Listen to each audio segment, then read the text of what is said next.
at the top lane. And an interesting choice there right from the very get-go. What are TPA going to go with? Will that Elise be taken away here? Possibly, but not this round. It's Lulu, which Link has played in both games so far. We should also mention that Cloud9 have run the exact same lineup 2 games in a row. I think that also increases the priority of Ziggs even more so. Link is a guy who played a fair amount of Ziggs for CLG, even though Cloud9's not a team to play Ziggs normally.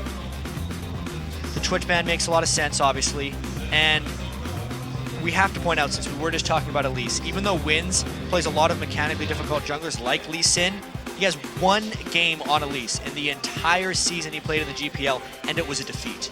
Yeah, not exactly the ideal scenario. Cloud9's the ones who banned it. Yeah, exactly. All right, we're done here. Well, if we think back, he's played Elise both games in this tournament so far as well. So a ban that maybe suits both teams, or that both teams will have wanted. The final ban in the end for TPA will actually be Kha'Zix here. So keeping the focus on the jungle with Meteos. I wonder if they first pick Ziggs, because I feel like TPA would take it on the return. This is really a question about whether Cloud9 wants to fully go against what TPA has in their picks, or just pick for themselves. And it looks like Cloud9's picking for themselves. Picking for themselves and taking the jungler first of all. Lee Sin here for Meteos, who, as we said, there's no Elise this game, there's no Kha'Zix this game. Lee Sin is going to be his fallback champion. For TPA now, what do they go with? We see a few switches around. Morgana, let's touch on that, even though it's not locked in here, because that is another big one. Lemon Nation has, of course, played a hell of a lot of Morgana. Yeah, he played it and lost with it, I believe, yesterday, which was the first time he's lost to Morgana in 13 attempts, if we count playoffs, regular season, and this. So those are some really nice picks early by TPA. So that will be locked in. And LeBlanc is taken as well, so blind picking the mid lane. What do we think to that? I feel like this is Morning's chance to make a statement. He has stuck to Lulu this whole time. He played 1 LeBlanc game in the GPL, and it was a defeat. It's a highly mechanically complex champion who needs to win the lane to do stuff. And if he gets lane bullied on LeBlanc, he would be even more than useless. It's a statement by him to pick it this early. Yeah, played that in the Taipei Snipers Game 1 in the semi-finals over in GPL, where didn't really go to plan. 4-5-6 was his score, and that Cloud9 here locking in. And, well, I'm wrong talking about Lee Sin, of course. Evelyn now is locked in here for Meteos in the jungle, which means we're going to be seeing a Lee Sin in the top lane for Balls. Yeah, it's got to be.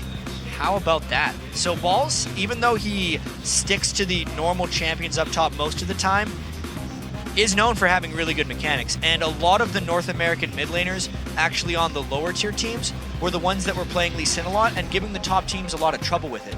So that's actually kind of why we saw Dyrus playing it in the finals. He spent a large amount of time trying to pick it up. There is a lot of lane pressure value that he offers. Cloud9's going to try and use it to their own benefit. I should have learned probably by now not to always just assume when you see those picks coming in. I mean, second half of the season, not much Lee Sin played anyway by Meteos. He played it a few times in the start of the NALCS. But let's move on from that. Lucian taken here for Sneaky. Obviously, he's been going for Twitch so far here at All-Stars, but that has been taken away. And we go straight to the other side of the game, because Nocturne locked in here, 4 wins in the jungle, and we're going to see BB taking the Jinx. Nocturne was a big deal in the GPL. It's much more pick prominence over there. But I specifically want to talk about the Jinx because it's more relevant to what happened yesterday. After we saw Sun go off on Jinx in a very nice protective composition where the enemy team didn't have much dive, Taipei Assassins picked a Jinx into a very dangerous composition with many people who can close onto BB. And that's exactly what they did. He died many times in that game. He did not have good protection on Jinx. And it's really BB, I feel like, picking a champion that he can maybe carry the game with if he gets going, but not necessarily the right situation for it. And he's a player who has, when he's got going, pulled off some ridiculous numbers overall. These Draven games earlier on in the GPL playoffs where he'd racked up 16 kills in one game, 19 in another. Obviously, Jinx, a little bit of a different thing, but can certainly get snowballing. We'll see how that all works out for TPA, because Cloud9 have locked in their 2 final choices. Thresh for Lemon Nation and Orianna in the mid lane for Link. It's amazing to think Thresh made it this far through. Yeah. And Orianna was actually one of Link's first champions that he played in the LCS all the way back in Season 3, so he should be very comfortable on that. A fairly I'd just call almost normal team comp for Cloud9. A lot of everything, or just a little bit of everything. Very versatile is actually the word I'm looking for. Versus the what is actually fairly heavy dive and not much protection coming out from TPA. What is their final choice for the top lane here?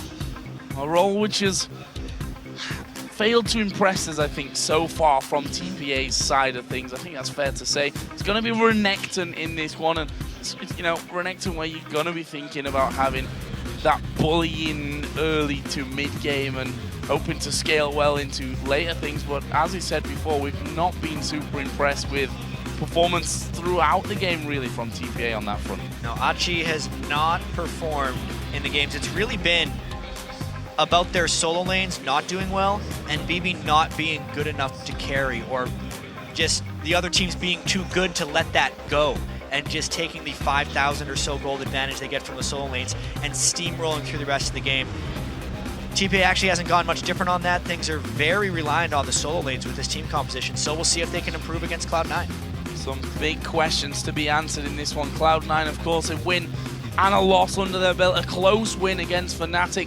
Their loss wasn't really all that close. Yep. Unfortunately for them, obviously, SKT sweeping them to the side. For TPA, this is pretty much do or die. I mean, people are already looking forward to TPA versus Fnatic later on, but those kind of things could be decided before. We're going to find out, and of course the teams are now loading onto the Rift, so why don't you guys let us know who you think are going to win this game. Send your pick to @LOL Esports and use the hashtag C9 win or TPA win. And it's so important because we're coming into the second day of group stage here. This game really secures Cloud9 advancing out of group stage if they win. If they lose, there's a very large risk that that 1-3 record would lead them either into a 3-way tie or not making it at all. We are in Europe, guys, I'm just saying, so ties are a very real possibility. That's where the All-Stars are. We're going to find out here. We are going into game. It's Cloud9 versus TPA. Who's going to get the early start? Again, I'm going to harp on about early aggression. That last game was a bit of an exception. It was just a bit of dancing and faker dodging, which funnily enough turned out to be very indicative of how the game was to go on in the end. Will we see any aggression here from Cloud9 and TPA, a team that aren't scared to get dug in at level 1? TPA had a ridiculous level 1 in their game yesterday against OMG where they came out on top. It didn't grant them a victory, but it did grant them an early advantage. The GPL was all about level 1, so if we're looking for level 1 experience, it's all on TPA's side. And again, they must have been watching the last game. Dancing in the mid lane between Sneaky and Warning. No bombs to dodge or to catch, which is also a very real possibility when that happens. TPA have got a 3-man team down on the bottom side. From Cloud9's side, it's a little bit more spread out, let's call it. A full line defense covering all the main entries into the jungle on both sides of the map. And there is the vote. 84% of you thinking that Cloud9 are going to take down TPA, which is bigger by a considerable amount than it was with the LOLesports.com vote that we heard a little bit earlier from the analyst desk. So, TPA stacking up here by their red buff. Looks like there's not going to be much of an invade, and if so, it's going to come very, very late here from TPA. Yeah, we might actually see that game without a level 1. I'm very surprised that it's such a one-sided vote for Cloud9. Obviously, it's probably a heavily American or Cloud9 fan base voting for this particular broadcast because knowing Cloud9 coming into the tournament without high, hopes were not high for Cloud9. And I did that completely unintentionally, Joe, I swear to God. And TPA, with the championship of the GPL, actually came into this with an even stronger roster than they had during the season. The acquisition of wins from their sister team TPS was hailed as one of the best transactions that any GPL team has made in years, and it hasn't shown through so far in the All-Stars. There's always time to shine while there's still games left to play as Lemon Nation here, being very aggressive onto Jay. You've always got to be very mindful of those bindings. Lemon Nation, of course, went for the Flay here at level 1. We saw that just a couple of seconds ago. We'll see how this all works out. Again, we see back to our old standard. Another game. 2 versus 2 in the bottom lane, 1v1 in the other lanes. I'm liking it, especially at All-Star, where there's so many players that are just best in role for their region. BB, as far as AD carry is concerned, is just the legend from Season 2, still the last remaining member from that championship team, captain and carry for TPA, against Sneaky, who, by the way, had the best KDA in the North American LCS, really best stats overall as far as 80 carries are concerned. That's going to be one hell of a matchup down bottom. And here we see Meteos. He was the key target for TPA. There's the hook onto Jay. This is trouble. They're going to go for Bibi, though. He flashes away. Now they go towards Jay. They've not got much CC to lock him up, but they'll force the flash nonetheless. Both flashes used by TPA and the heal from Bibi. That is a huge move right there. Cloud9 burned absolutely nothing. So they will have a huge advantage in that game now, sending them both back to base as well. Next time a hook lands, it could very well be death. So this top lane, Balls, had a very tough game yesterday against SKT, a game that he'll probably want to just forget, to be honest with you.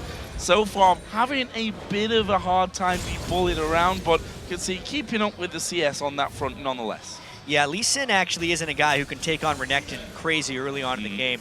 He's mainly looking at Lee Sin so he can be more of a late game assassin. He can teleport into fights and really jump around and punish squishies early, plus become a late game split pushing threat once he gets a whole bunch of lifesteal to outlast the tank Renekton who can't burst people down. That's the strategy of the Lee Sin pick there.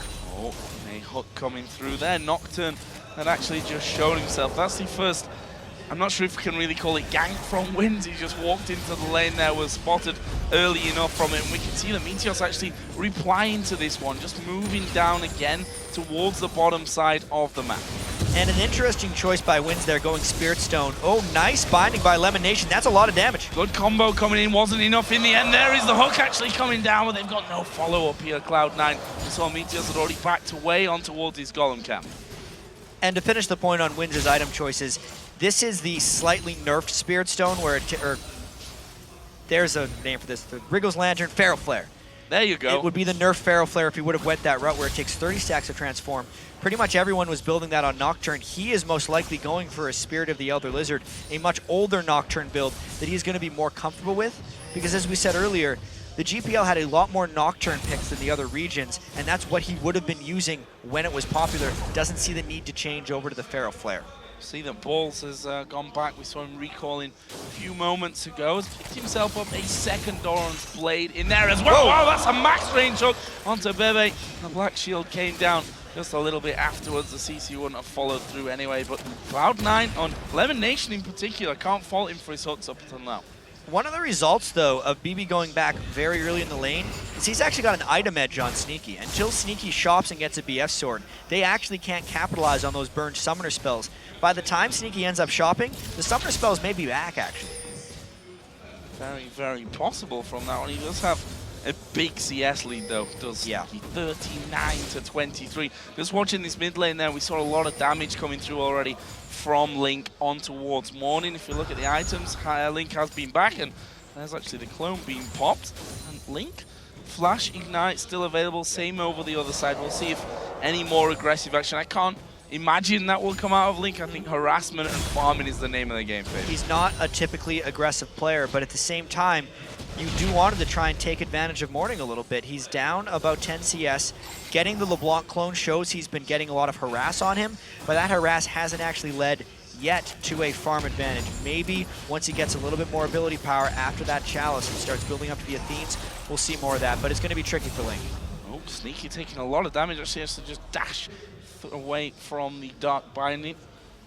That's the danger that you've got with Jinx Morgana in there. You've got the chain to really put down. Once you land that binding, you put the chompers in position. You've got a lot of time for basically free damage. This will be the point now as well where Sneaky gets his BF sword. They went back into the double golem, so he's going to be coming back with that big item advantage. While the summoner spells will be back up for TPA, the advantage will be that BF sword, so it's not actually advantage lost, despite them not getting kills while summoners were down. Morning is going to be gifted the first blue buff for him of this game. Wins just tanking that one up, and it does go over there to Morning. Meanwhile, Meteos, we know him as a player that loves to help Balls in particular get going. We talked about this heavily yesterday. It's spent a lot of time in that lane, didn't really get the results from it. We'll see if he goes for it here again. Cloud9 often tries to make balls their top lane carry, and this gank is no surprise. Low going down, Meteor's coming in from the side, and he's just going to throw down a couple of extra hate spikes, but he was already back towards that turret there. It's going to mean the first recall on the TPA side of that top lane. Give balls a little bit of free time to farm. Cloud9 loves to do repeat ganks or try and use even the harass to get up top to make plays in the jungle. They rely on strong solo lanes to make jungle plays. That's why he has the deep wards. He will do a deep ward into a gank. He wants to smite steal this red. Oh, this could be dangerous. Here comes Meteor from the side, and there is a smite. Wins didn't even know what had hit him there. Well, she was invisible coming in, but Meteos had the timing, and instead of waiting for it to be a smite battle, actually just used a bunch of spells with his smite, so to better secure it from Wins. Great job getting the deep ward off the gank that didn't work into a play that did. Lemon Nation actually getting a ward down by the blue as well. Are they going to look to control that one next time around? Of course, it was taken a little earlier. Here we go, though. They're going to throw everything down onto Lemon Nation. He just wanted a ward in the enemy jungle, and what's going to happen is he gives up the first blood, and it goes on to Morning. And that is huge. If we remember the games the TPA did win at the IM World Championships, it's when Morning went off. He was on Ziggs there, but the first blood with the Nocturne gank goes a nice way to helping him against Link in the mid lane. Bit of a setback as well, considering how well this bottom lane had really gone for them in the previous 9 minutes of this matchup. Sneaky was far and away in the lead. Forced to recall there after there's some damage coming in, and now it's only a 10 CS difference. And additionally, Lemon Nation didn't decide to go for the Relic Shield Thresh build. He's actually rushed the Sightstone, so he's going to slowly fall farther and farther behind Jay in gold, who's went for the very good gold generation item in the Frostfang now. He also just refreshed his red buff, by the way, after stealing TPAs away with his smite. Went and took his own. And we'll be just recalling back to home. Want to take a look at the top lane items as well. So that's been somewhat of a quiet lane for us. Good hook landing, but onto the Black Shield, where it basically means very little, let's say. No CC, but you could still actually jump to it afterwards if you wanted to. Yeah. So one of the weird Black Shield interactions you'll get with that hook. Oh. Damage from Morning. Gets the chains off on towards Link, but again, no real massive damage to come through. Obviously, it was both players starting out towards that Athene's Unholy Grail. Chalice and the Fiendish Codex already there for Link. Just the Chalice in for Morning at this point of the game. But he's trying to press a whole bunch harder, maybe saving up for completing it outright. There's a lot of similar item builds going on in these lanes, and it's just all about who can actually rush it properly. They go back and buy incremental, and then they trade advantages. Oh, they're going to get baited into this one. There is Meteos from the side, and his ultimate not really connecting, but they're going to land the Q there. It is going to be Meteos tanking up the turret. Ball gets a kill, and now they're going in with Morning and Link here. Oh, wow. Way off right there by Link. He was hoping to get a kill. Maybe he can still get it.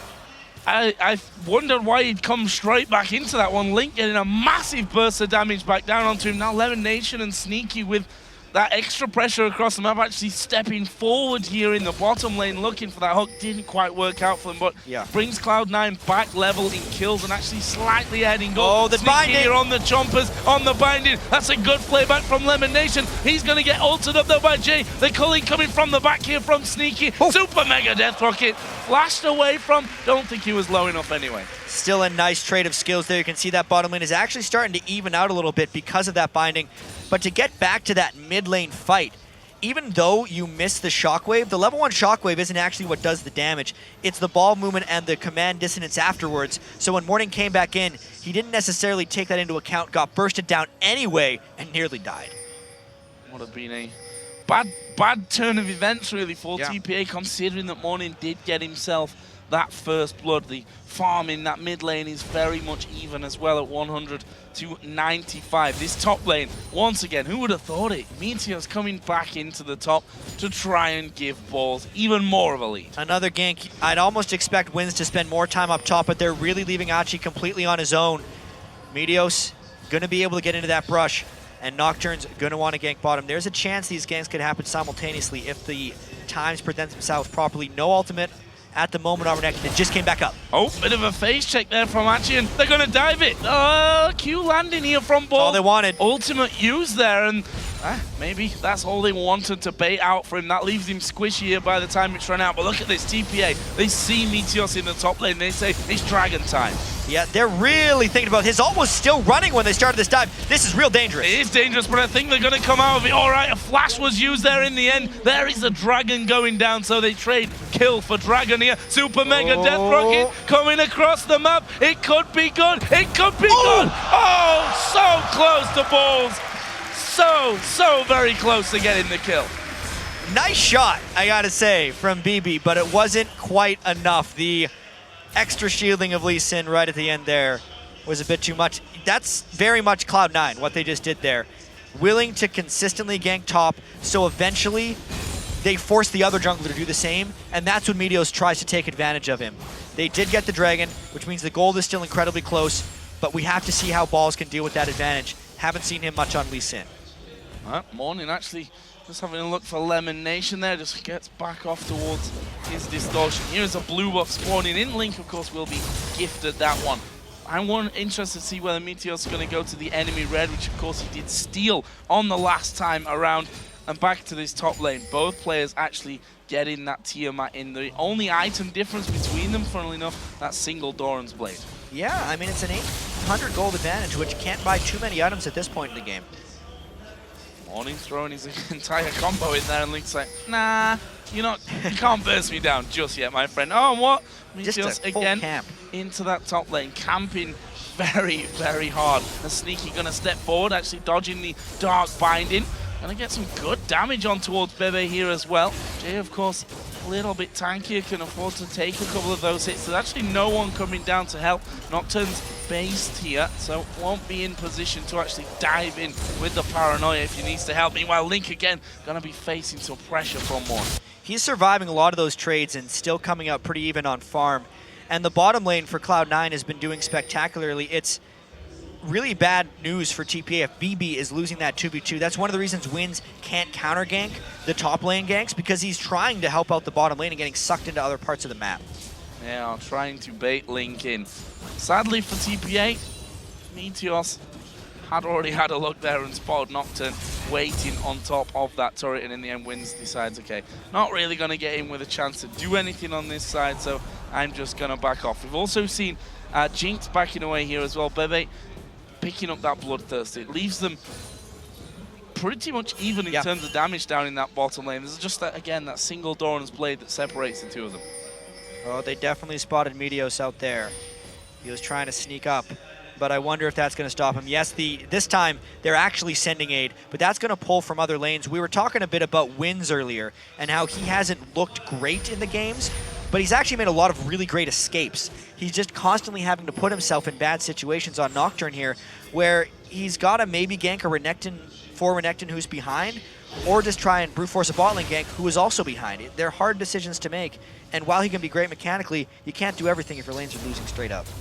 Lemon Nation getting a bit separated here from Sneaky. If we think back to the 2v2 matchup in the bottom lane yesterday, actually that was a result of or the start of a kill actually for SKT when they managed to separate Lemon Nation away from Sneaky. This time around, Sneaky down to half HP Bloodthirster, as I said before, so not going to have too much of a problem with getting himself back to a healthy position.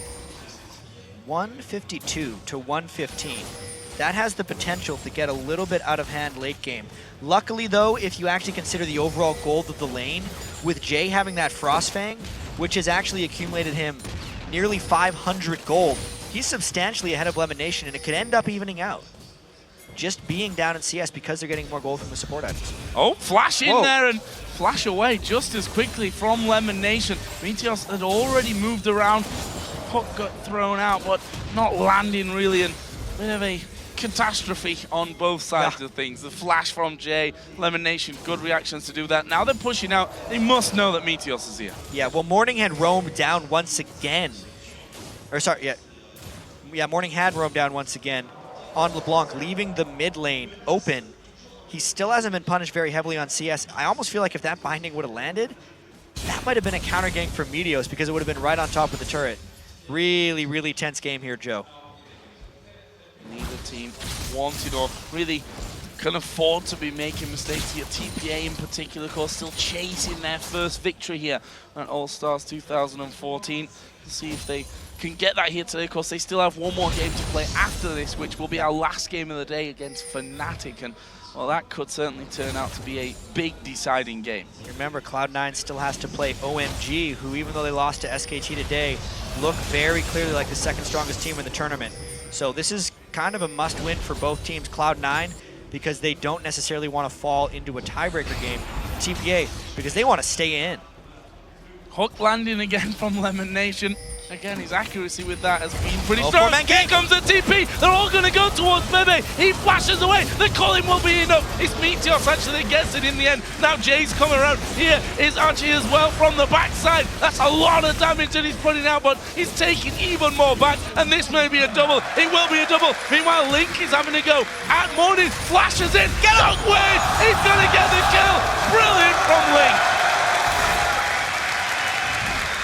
Big cheers coming out for them right there because they killed 4 members of TPA, and the gank tries to come in from Wins. Can Link escape? He's do a lot of damage. The Fear's pretty much going to seal his fate there, and that's a good reaction back from Wins. But in the meantime, Cloud9 pushed and took the turret. Honestly, you kind of have to question why that Nocturne ult wasn't burned during any of the big fights which they just lost. It would have been rather useful for them. Cloud9 completely beat TPA and Wins to the punch, getting those kills, and now they're trying to take down this Dragon before TPA can make it, but they started it a little bit late. This could lead to a team fight. This could lead to disaster if they're not careful. There is the Dragon going down, goes over to Cloud9. Meteos falls to Flash, didn't want to risk. Jay coming in, super mega death rocket. Again, so very close. 60 HP left there. 60 HP is enough. BB has been so unfortunate with those super mega death rockets, not quite finishing off twice now. That would have been huge for his overall scaling in this game because he's picked himself what needs to be a bit of a hyper carry. He doesn't have the big protection on this team with that Jinx. Turret back for TPA though. That's their first one of the game. Still low scoring when we look at turrets and how the meta really is, but with that said, we have been seeing more and more of our older 2v2 standard lanes with the top laners facing off against each other, which I think Cloud9 aren't too unhappy about. They feel strong in their 2v2 and they know that Balls is always going to have basically a 2v1 lane because Meteor spends so much time there.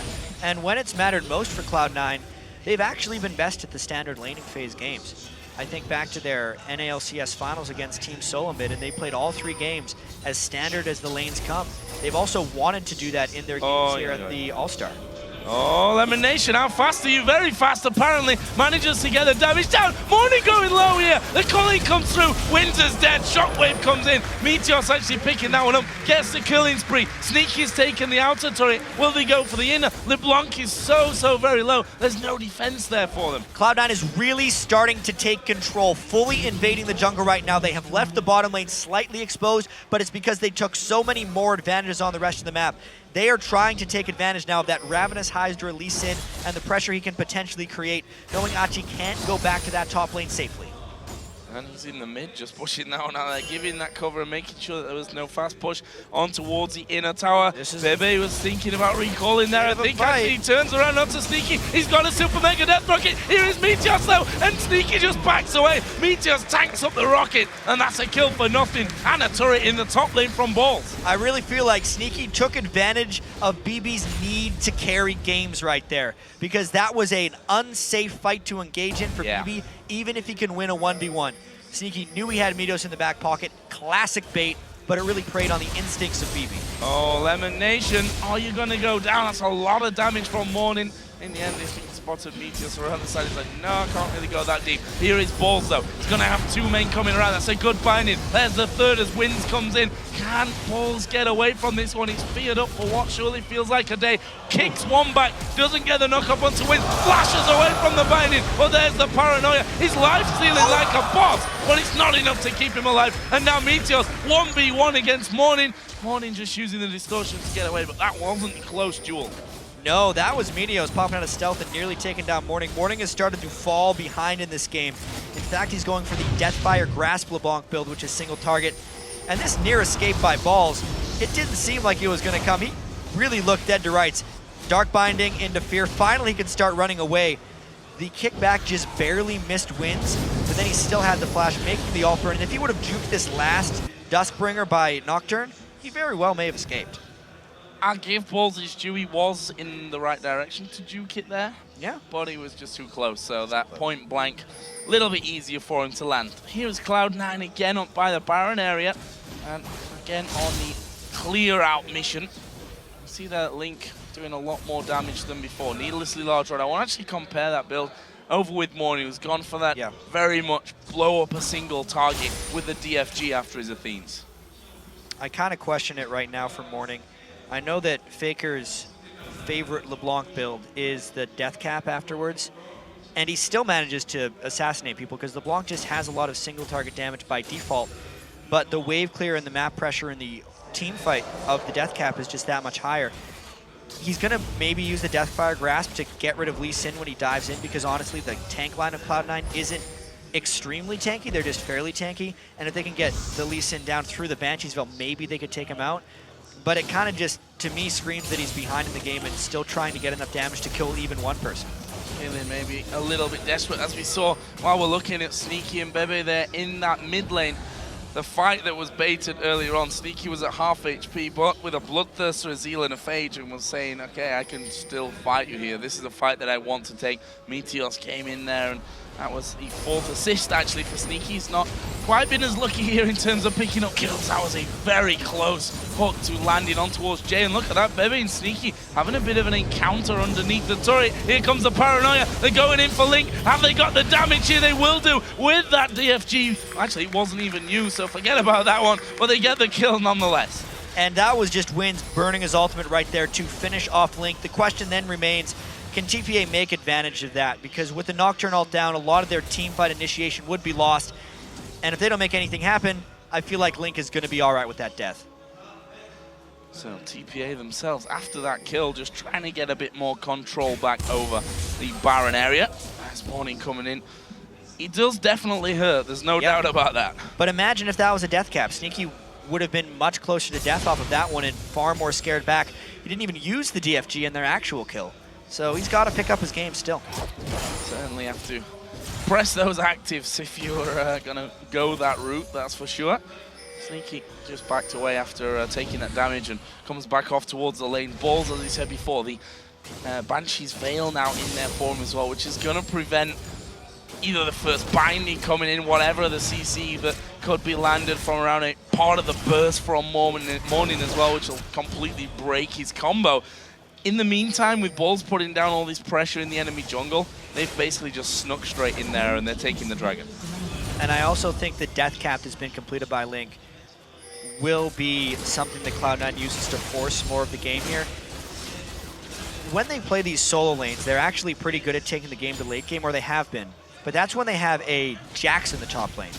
With the Lee Sin in the top lane right here, they're actually on a bit more of a timer. They're not going to win by as much because Morning will eventually get to a point where he just kind of kills Sneaky. I want to see how Cloud9 can make decisive moves now to win the game and not just know that they're going to be better late game. I want to mention the second item finished for Bebe, picking up the Last Whisper, that's the name of it, almost forgot somehow for a second there, on top of his Bloodthirster. Other side, of course, earlier on, definitely the Trinity Force was finished by Sneaky as his second item coming into this one. If you look at the junglers as well, very similar, in fact, almost identical build routes at this point. There's a hook coming through. It's going to force them away from the tower. Good leash coming in down towards Lemon Nation. Meteor's going to take a bit of burst, but it's Jay that they really want from this one. Here comes Wins diving to the back. The Colin is ripping him to pieces. Wins is super low. Balls goes in. It's Arky that's coming in from the back, though, and Sneaky's trying to run away. He's on his own, completely isolated. The rest of the team is low. Link is going down very low. Gets the kill as he dies as well. The flash on towards Morning, and that will be a 4-for-2 for Cloud9. And that was a little bit messy. TPA always seems to be so close to winning these team fights in all of their games, and then because they've lost and made some mistakes early on, they just don't have the gold and the strength to actually win them. This gives Cloud9 the inhibitor. Inhib going down, the first one of the game. Good push through from that one, and I want to go back to the point that you just made, that they've looked close each time. Yeah, I'll make my point in a second because he's not fighting again. I mean, look exactly how close this one is. Lemon Nation got killed, and they get a reset for BB so he can fly into the fight here with all the ultimates being used. And when Renekton came in, it looked like this fight was going to be turned, but they just didn't have the straight up strength. BB couldn't quite finish off balls. Link came in from a flank, got a bunch of damage on it, and then TPA just kind of ended up having to fall back. If they were a little bit stronger, if there was a Phantom Dancer actually finished onto BB, or a Death Cap onto Morning instead of that DFG, because just damage-wise overall for the fight, they might have been able to turn that. All the low-health people on Cloud9 ended up steaming through and getting the inhibitor. So back to my point then, because we've seen from TPA some moments of very, very promising signs. Moments of brilliance. We've seen moments of brilliance from them, but they've only been moments. We've not seen consistent, time after time, top level team fights, decision-making from them. And you got to feel that that's going to be costing them, or has cost them already in the games that they lost. Yeah, inconsistency is unacceptable on a stage such as this with so many great teams around. Your mistakes will get punished. Maybe that's one of the big reasons their semifinals against TPS went to all 5 games. Their finals against AHQ went to all 5 games. They are an inconsistent team that has moments of brilliance and moments of failure. Just too many moments of failure to actually win games here. Oh, and this could be a moment of failure. Wins is not really paying attention to that one. Damage coming his way. Actually dives onto Elimination. Renekton at the back is doing good damage, but will fall in the end. And that will be a 1-for-1 trade, but it's going to keep going. Balls in the middle of the team. Is wrecking faces. Morning goes down. 3 of TPA do manage to escape. Cloud9, though, only losing the 1. With the champions left, they're going to go Baron, surely. Exactly. 2 main carries down for TPA. Just the support. Elimination is absolutely fine with dying on this one if it means the Baron for his team. Everyone on TPA had to go back to base. Baron completely uncontested. I want to go back all the way to before the start of this game and TPA's publicly disclosed game plan. Yeah. Stop Meteos from doing his business. 6-0-6 Meteos. It didn't work. They weren't able to stop him from doing his business. And let's just take one more look at this fight, because Meteos leading the charge actually uses ultimate on the back line because the front line could be dealt with by Cloud9. They kept very good range of Renekton and then could just all come in afterwards. Balls wasn't even there at the start of the fight. Lands the Q, decides to go in and really just keep TPA occupied so that they could clean up Morning. They isolate him on the side, sneaky focuses. They still have the good in-fight play from those guys, and it ends up giving them a bear. Yeah, Balls is definitely looking a shade better than their loss against SKT yesterday. 4-1-5, you see there, so at home with the build that he's got there with the Randuins on, with that Ravenous Hydra. And all the lifesteal you saw in the middle of the fight, he's tanky enough to hold them off. And he's lifestealing away anyway, whilst doing good amounts of damage. So Balls definitely is, as you mentioned yesterday, the carry top laner that really Cloud9 needing to be. He seems to be getting back into that role here today. And he's really bouncing back from the really tough game he had against SKT. He was pretty happy at the end. He did kill Faker and make him miss a bunch of skill shots, so he did say it was worth on social media. And speaking of social media, actually, it was made public by TPA early on in the All-Star when they were scrimming Cloud9. They 3-0'd them in one of the scrim sets. But what was unknown to the public is the next day, Cloud9 scrimmed them and 3-0'd them back. So it just kind of goes to show you how game time and scrim time can be so much different, and the results can vary because scrims are so strange. It's very, very foolish to take scrim results at face value and say one team is better, because Cloud9 is better here. Cloud9 going in for the inhib turret. The TP was aimed out there, and well, they killed the turret before that could actually happen, and now with the inhib in the middle lane respawning, they're just going to go straight for that one. Balls gets hit with a binding, but as I said before, he just life steals that back up instantly. They take down inhibitor number 2 there, as we see.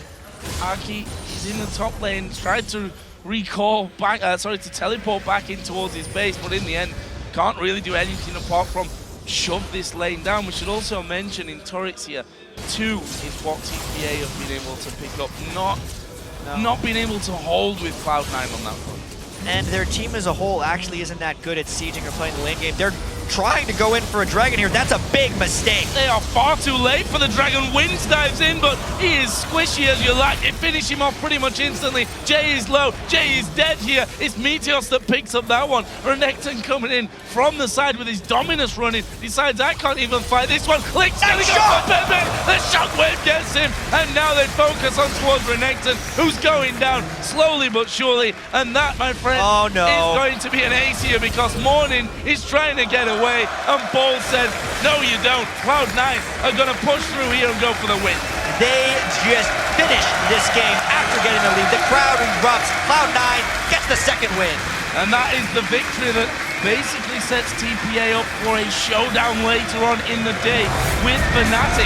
That is, of course, if Fnatic don't beat SK Telecom T1 later, that could really turn things at the bottom of the groups a little bit more interesting. But for now, it's Cloud9 here that have got the job done. They go 2-1 in the table. And that was just Cloud9 bouncing back very well from their defeat to SKT yesterday. It's going to be a question here on how well Cloud9 does when things go according to plan and how well they can adapt to change, because this is another game that went very according to plan to them. They got the standard lanes, which minimized the amount of movements they had to make around the map, which is their weakness without High, because they have inexperienced time together as far as never really playing with Link before this event. This game worked great though. 2 wins, that means they move on. And we saw that Meteos, they actually, Cloud9 themselves banned out the Elise. Funnily enough, after all those games in a row where Meteos, I think it was 7 in a row, 5 from playoffs, 2 from Euro All-Stars, they banned that Elise themselves to stop Wins taking it. He himself played both games so far on All-Stars on that Elise. Then Kha'Zix was taken away and Meteos says, okay then, it's Evelynn time. And the thing is, you know, if you watch Cloud9 games, that he's going to spend a lot of time in that top lane.